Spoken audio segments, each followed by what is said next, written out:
Hello friends, my name is Abhishek Nandakumar Chavan. I am from Nashik and I am going to tell you about hierarchy of exception. So first we know about what is exception. An exception is an unwanted error or unexpected event which occurs during the runtime or execution of a program. That is, at the runtime, the flow disturbs the normal flow of the program instructions. In Java, there are two types of exceptions, that is checked and unchecked exceptions. So uh, we learn we see one example of exception, that is there is a code of 10 uh, that is a code of 10 lines and exception occur at fifth line. Because of that exception on the fifth line, the further lines not executed by the compiler.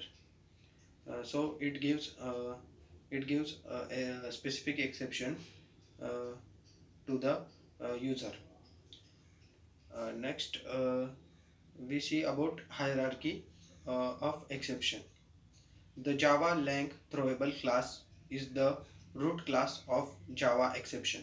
Means the throwable class is main class of Java exception hierarchy, inherited by two classes, exception and error.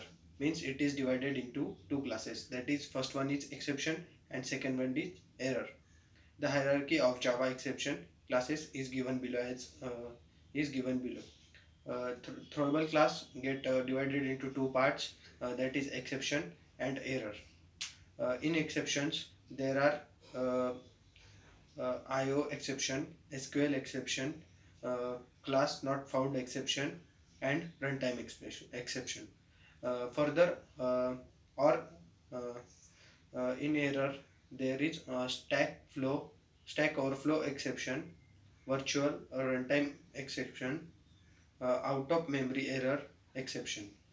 So, exception and error get divided into two parts.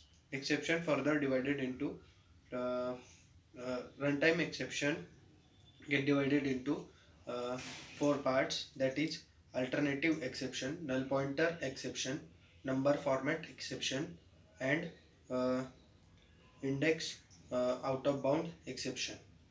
In index out of bound exception there are also two types that are first one is uh, array index out of bound exception, and next one is a string index out of bound exception. So this is the of uh, hierarchy of exception in Java, and most of the keywords are used in this hierarchy. So this is all about hierarchy in Java. Thank you.